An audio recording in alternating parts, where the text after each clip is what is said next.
There's a lizard out there, somewhere in the desert, that squirts blood from its eye. It's a pretty metal defense mechanism, and I wouldn't want to get in its way. Yes, you heard that correctly. Regal horned lizards, also known as Spurnosoma solera, can shoot blood from its eye up to 4 feet at its predators.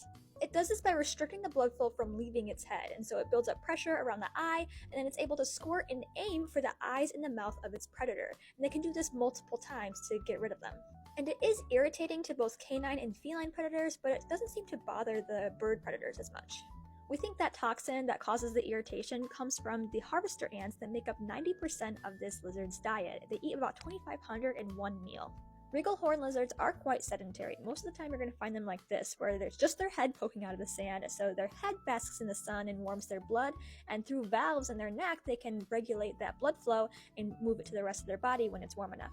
They make these little holes in the ground as their nest, and because they live in the desert, it does get hot out. They're only going to be active between 6 and 9 a.m., and when it gets too hot, like 52 degrees Celsius or 126 degrees Fahrenheit, that's when they're going to go underground.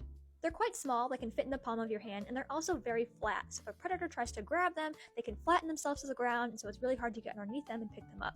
They're not going to squirt blood all the time, it's a defense mechanism. They're mostly going to use camouflage, and if they're also in danger, they can gulp air and inflate their horns and make themselves more intimidating, and then if that doesn't work, then they're going to squirt blood. The females will lay eggs once per year between June and August. They're going to lay between 7 and 30 eggs per clutch, and there's no parental care. Once these guys hatch, they're going to bury themselves in the ground and they're on their own.